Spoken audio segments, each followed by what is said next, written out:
यह जरूरी नहीं है कि तुम मोक्ष प्राप्त करने के लिए धूप में खड़े हो जाओ। आदमी को छोड़कर सभी पशु पक्षी धूप में खड़े हैं।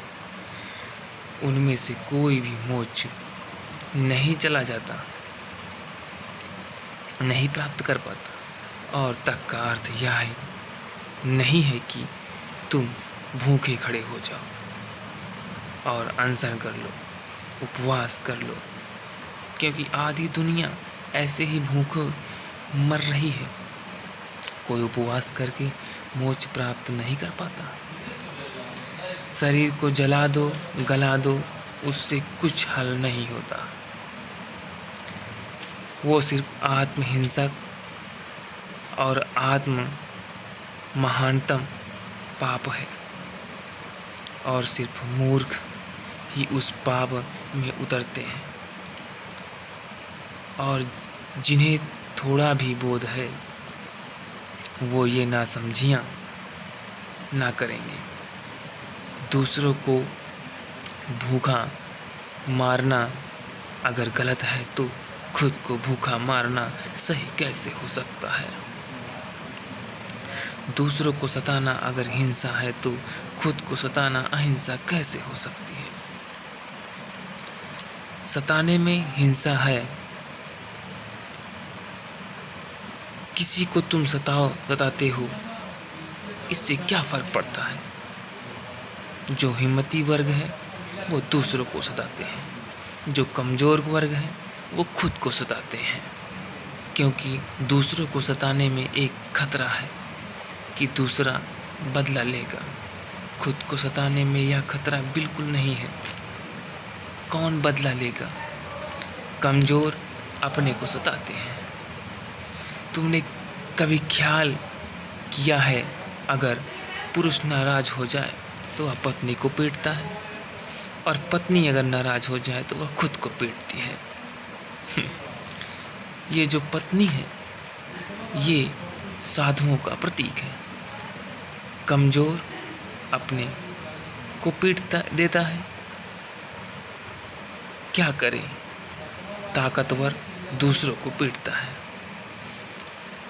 उनमें खतरा तो है ही, दूसरा क्या करेगा कौन जाने।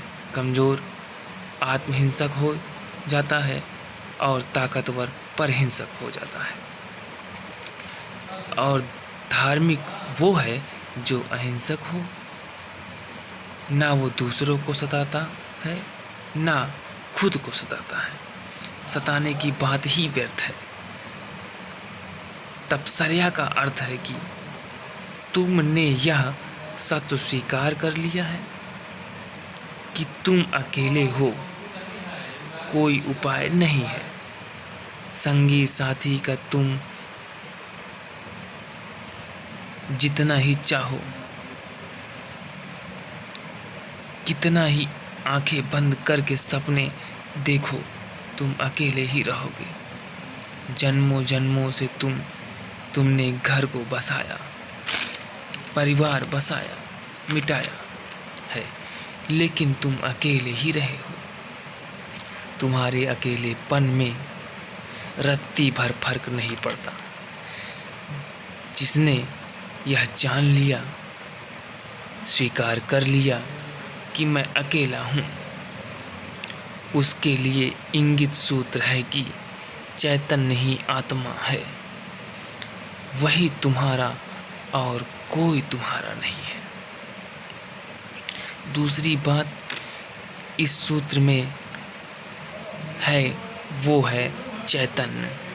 आत्मा कोई सिद्धांत नहीं है कि तुम शास्त्र में पढ़ो और मान लो कि आत्मा कोई जिससे गुरुत्वाकर्षण सिद्धांत है।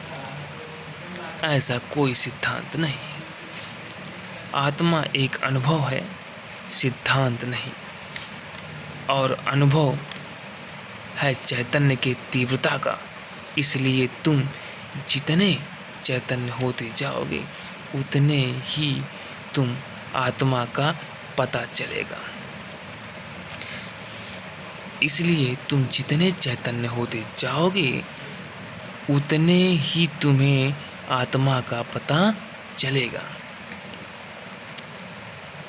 तुम जितने बेहोश होते चले जाओगे उतना ही तुम्हें पता नहीं चलेगा और तुम करीब करीब बेहोश ही हो और करीब करीब तुम बेहोश ही हो।